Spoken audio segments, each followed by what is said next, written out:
د شپې د اخرنی وخت په دې کې قیام اللیل تهجد کول دا ډېر قیمتي وخت دی. حدیث کې راځي رسول الله صلی الله علیه وسلم فرمایي ينزل ربنا تبارك وتعالى كل ليلة إلى السماء الدنيا. هر شپه الله رب العالمین د اسمان د دنیا ته راکوزیږي. په کوم وخت کې؟ حين يبقى ثلث الليل الآخر، کله چې د شپې د اخرنۍ څه شي دې وخت کې الله پاک اسمان د دنیا ته راکوز شي، څنګه چې د الله د شان سره مناسب ده. او یقول الله رب العالمین فرمایي من يدعوني فاستجیب له، داسې څوک شته دی چې زما نه دعا وغواړي او زه یې ورله قبوله کړم. پخپله الله اعلان کوي من یسألني فاعطیه، داسې څوک شته دی چې زما نه څه سوال وکړي او زه یې ورله ورکړم. او دریم اعلان دا کوي چې من یستغفرني فاغفر له، داسې څوک شته دی چې زما نه بخښنه وغواړي او زه ورته بخښنه وکړم. په یو بل حدیث کې راځي رسول الله صلی الله علیه وسلم فرمایي رحم الله رجلا قام من الليل، الله دې په هغه سړي باندې رحم وکړي چې هغه د شپې راپاڅېږي فصله او لمونځ وکړي وایقظ امرأته، او خپله بیبي او خپله کور والا هم راویښه کړي.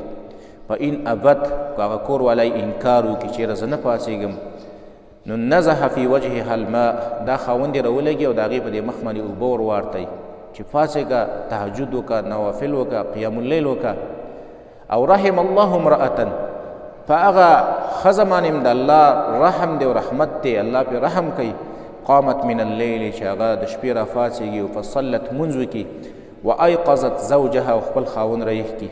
فان ابا، که چېرته دا خاوند یې انکار وکړي د پاڅېدلو نه، نو نضحت فی وجهه الماء، دا کور والا یې د هغه په دې مخ باندې اوبه ور واړتئ چې پاڅېږه د تهجد وخت دی، د قیام اللیل ټیم دی، پاڅېږه تهجد وکړه. اسماء رضی الله تعالی عنها فرمایي، اسماء بنت یزید رضی الله تعالی عنها دا فرمایي وایي کله چې د قیامت ورځ شي نو الله رب العالمین به اعلان وکړي، د الله له طرف نه به اعلان وشي چې پاڅېږئ هغه خلک چې کومو د شپې منځونه کول، قیام اللیل کول، نو ډېر لږ خلک به پاڅېږي. هغه خلکو ته به الله وایي ځئ تاسو ننوځئ بغیر د حسابه جنت ته، چا چې د شپې تهجد کړي دی، قیام اللیل یې کړی دی، دا بغیر د حسابه جنت ته داخل شي، او دا نور خلک حساب کتاب ته راوړاندې شي. په بل حدیث کې راځي رسول الله صلی الله علیه وسلم فرمایي 2 رکعته لمونځ کول د شپې په اخره حصه کې دا خیر من الدنیا وما فیها، دا د دنیا او د دنیا د ما فیها نه غوره دي.